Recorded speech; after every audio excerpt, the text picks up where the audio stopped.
이런 식으로 돌려막기가 되면서 나머지도 기다리면 다 갚아줄 것 같거든. 검찰이 기소해서 법원에서 유죄 판결이 나와버리면 아예 개시결정 자체를 내려주지 않는 경우도 많이 있습니다. 이러면 사기 고소가 많이 들어오겠지. 갚을 생각도 없이 어제 카드나 대출 바짝 당겨서 오늘 회생파산 신청해버렸으니까 절대 회생해주면 안 된다. 채무 금액이 줄어들지가 않는 거야. 법원 입장에서 이거 개시결정 내려줄까 말까를 굉장히 고민을 많이 했을 겁니다. 집도 날리고 월급도 다 날리고 도저히 이거는 평생 일해서 갚아도 갚을 수가 없는 돈이야. 채권자 측에서 이의 신청서가 바로 들어오죠. 법원에서는 이 사람이 얼마 정도 변제를 받았는지 확인하고 싶으니까 월급 압류돼서 회사가 공탁 맡긴 것 비면책 채무가 될 가능성이 크거든요. 다 안 된다는 답변을 들으니까. 그래서 될 만한 구석이 뭐라도 하나 있으면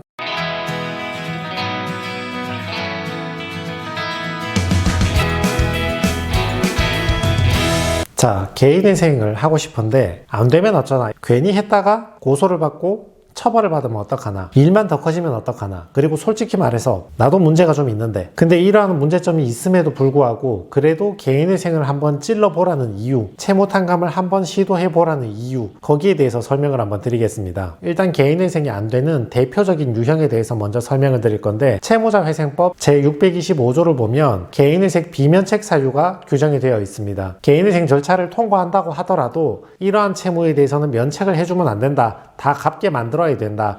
이런 취지로 규정이 된 거거든요. 대표적인 게 세금이 있죠. 세금을 다 탕감시켜 줘버리면 국가 재정의 운영이 안 되니까 세금은 면책해주지 않는 걸로 되어 있습니다. 벌금, 추징금, 과태료 이런 것도 개인회생을 해도 면책을 해주지 않는 거죠.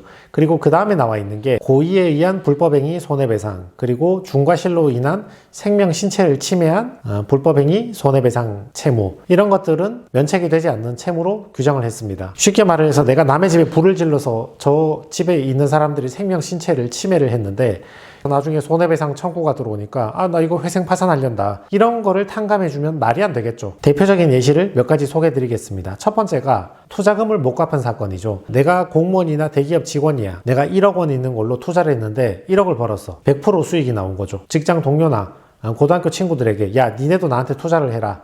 내가 6개월 뒤에 갚아줄 건데 한 달에 이자도 100만 원씩 줄게. 근데 갑자기 금리가 막 올라가기 시작하네? 주식, 부동산, 코인 다 떨어지기 시작하죠? 그렇게 친구한테 빌린 돈 1억이 2천만 원으로 녹아내린 거야. 그러니까 저 친구한테 원금 돌려주는 건 고사하고 이자도 줄 돈이 없으니까 이제 다른 직장 동료를 찾아가는 거죠. 야, 너 나 지난번에 주식 투자해서 돈 많이 번 거 알지 않느냐고.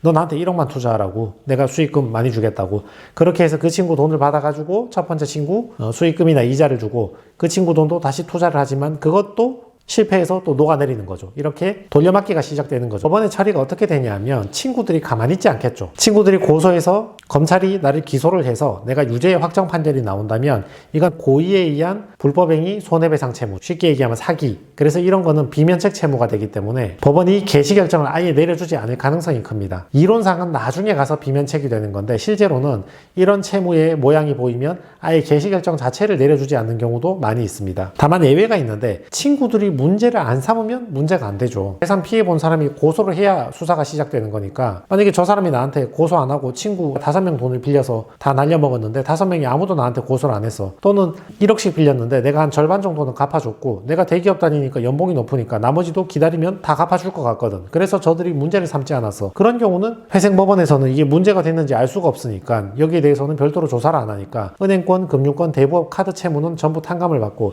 친구 채무는 내가 살면서 변제해 주는 거죠. 그러면 문제없이 넘어가는 거죠. 두 번째 유형이 사업하다가 망한 유형입니다. 이건 의미가 망한 이후에 계속 빌리는 거죠. 사업을 하다 보면 처음에는 정상적으로 운영이 되는데 어느 순간 이 망해가는 농도가 짙어지거든요. 지금 물건을 받아봤자 대금을 결제해주지 못할 상황이 된다거나 임계점이 다가올 때가 있거든요. 대금을 결제 못해줘버리면 어느 순간 변제할 의사와 능력이 없이 그 뒤로 계속 물건과 서비스를 받았다고 간주하고 사기죄로 처벌받는 경우가 있죠. 여기에 대한 법원의 처리도 간단합니다.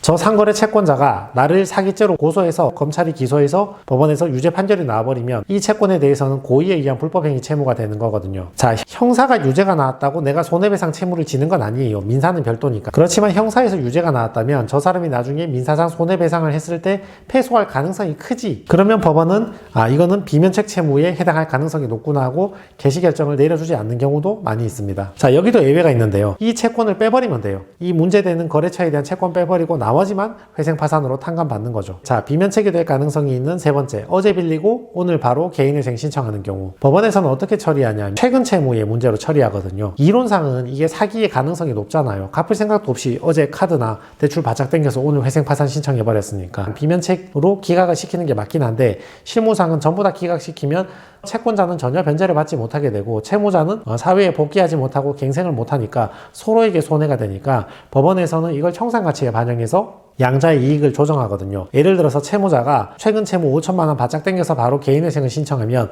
5천만 원을 청산가치에 반영해서 우리는 청산가치 이상 변제를 해야 되잖아요. 그러면 5천 나누기 36개월 하면 월 138만 원 이상 변제를 해야 되잖아요. 채무자가 나 알겠습니다. 138 이상 변제할게. 가능합니다. 그러면 법원은 기각시킬 권한도 있지만 통과시켜주는 경우가 훨씬 많다 이거죠. 채권자 같은 경우는, 금융권 같은 경우는 이렇게 청산가치 보장만 해주면 고소하지 않는 경우가 훨씬 많습니다. 변제율이 높아지니까 이 정도 변제율이면 굳이 문제를 삼지 않고 넘어가는 경우가 많이 있죠. 그렇지만 개인 채권자 같은 경우는 사기죄로 고소하는 경우가 많죠. 유죄가 나오는 경우가 많기 때문에 또 별도의 민사상 손해배상 들어왔을 때 고의불법행위로 손해배상이 확정돼 버리면 비면책이 돼버리는 거죠. 자, 네 번째 유형은 지금 1, 2, 3번 소개해드린 거는 사기죄고요. 재산범죄. 그거 말고 고의든 고의가 아닌 중과실이라 하더라도 타인의 생명신체를 침해했을 경우에 손해배상 청구가 들어오잖아요. 그거는 비면책이 될 가능성이 있거든요. 예를 들면 음주운전으로 다른 사람의 생명 신체를 침해해서 상해를 입힌 거죠. 중과실인데 타인의 생명 신체를 침해했으니까 이런 경우에 손해배상을 회생파산으로 탕감해줘버리면 사회정의에 너무 맞지 않잖아요. 그래서 이런 경우는 비면책이 될 수 있습니다. 다만 제가 오늘 하고 싶은 말은, 한번 찔러보라는 말은, 무조건 비면책이다 아니다가 아니라 형사재판에서 유죄 확정 판결이 나와도 회생재판에선 다시 여기에 대해서 별도로 판단을 하거든요. 물론 형사재판 결과를 굉장히 참조를 많이 하겠죠. 그렇지만 회생재판은 또 별도로 판단을 한단 말이죠. 그래서 별로 안 될 것 같은 사건인데 예상외로 통과하는 경우가 종종 있거든요. 자, 오늘 사건을 하나 소개해 드릴 건데, 이분은 채무가 2억 7천만 원인데 손해배상 채무입니다. 사망사건이었어요. 이 사람이 그 과실로 인해서 타인을 사망에 이르게 한 사건이고, 그러면 당연히 그의 배우자와 자녀 등 유족들이 이 사람한테 손해배상을 청구하겠죠. 그래서 손해배상 채무 금액이 재판에서 조정으로 확정이 되었고, 그 금액을 변제하지 못해서 집이 경매에 넘어가서 경매된 금액으로 그 사람들에게 변제하고 월급이 압류되어서 회사가 월급을 공탁해서 피해자가 그 공탁금을 가져가고, 그래서 이 사람이 더 이상 버티지 못하고 개인회생을 신청했던 사건입니다. 양쪽의 입장은 첨예하게 다르겠죠. 제가 개인회생 신청을 내자마자 채권자 입장에서는 당연히 이의 신청이 들어오죠. 타노서 이의 신청 다 들어오죠.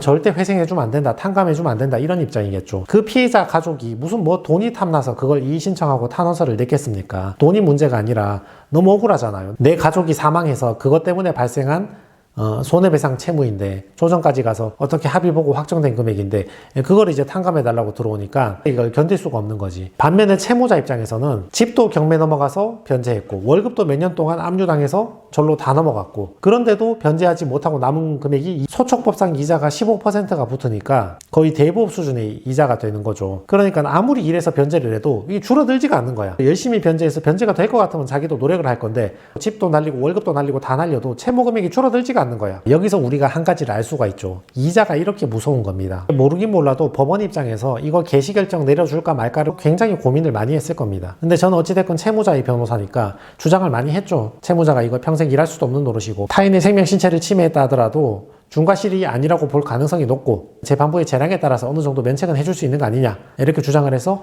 결국은 개시결정을 받긴 받았습니다. 결국은 채무가 탕감이 된 거죠. 그렇다고 이 손해배상 채무에 대해서 무조건 탕감이 된다, 그런 말도 아닙니다. 이분도 처음에 다른 변호사 사무실 다 찾아가 봤는데 형사처벌 판결문도 있고 민사 손해배상 들어와서 확정 판결도 있고 다 안 된다 그랬지, 이렇게 사정을 설명해서 주장해보면 종종 되는 경우가 많이 있으니까, 나는 벌어서 변제해서 어느 정도 답이 나온다 하시는 분은 벌어서 변제하시고, 난 도저히 답이 없다, 이런 분들은 포기할 바에는 개인회생이라도 한번 찔러보시라, 그 말입니다. 그래서 이분의 재판 기록을 보시면 채권자 측에서 이의 신청서가 바로 들어오죠. 이런 사람은 개인회생 해주면 안 된다. 그 다음에 탄원서까지 냈습니다. 이 금액을 면책해준다는 게 도저히 이해가 되지 않는다. 나는 그날 이후 악몽 같은 생활을 하고 있는데 가해자가 어떻게 손해배상 채무를 탕감해달라고 개인회생을 신청할 수가 있는가. 그래서 거기에 대해서 제가 의견서를 써서 냈죠. 정말 죄송하고 피해자와 유족분들에게 정말 깊은 사과를 다시 드린다. 이것은 어떻게 일을 해서 벌어 갚아도 불가능한 일이다. 부디 한 번만 기회를 주시기 바란다. 법원에서는 이 사람이 얼마 정도 변제를 받았는지 확인하고 싶으니까 맨 처음에 조정했던 손해배상 금액이 3억 5천이었는데 그 가운데 부동산 경매되고 받은 8,100만원, 월급 압류돼서 회사가 공탁 맡긴 거 1,500만원, 1,200만원, 1,100만원, 1,300만원, 1,500만원 여기에 대해서 변제했던 내역들 재판 자료를 한번 보자 이렇게 보정 권고를 내리게 되는 것이죠. 이 사람이 다니는 회사에서 월급을 공탁 맡겨서 피해자, 채권자 측에서 가져갔다. 이런 내용에 대해서 자료를 계속 제출했습니다. 손해배상금을 포함해서 다른 금융 채무 다 합쳐서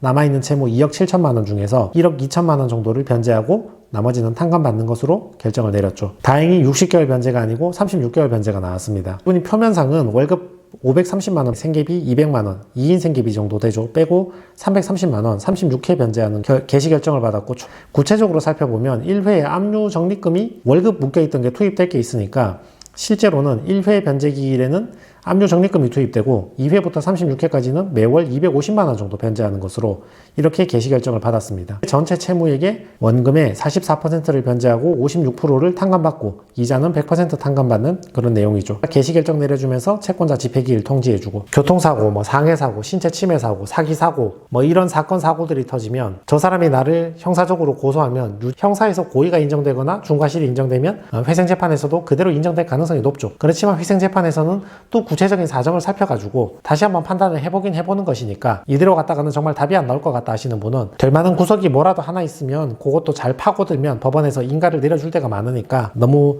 절망적인 상황이 있다 하더라도 희망을 포기하지 말고 될 만한 구석을 한번 잘 찾아보는 게 좋을 것 같습니다. 네, 이상입니다.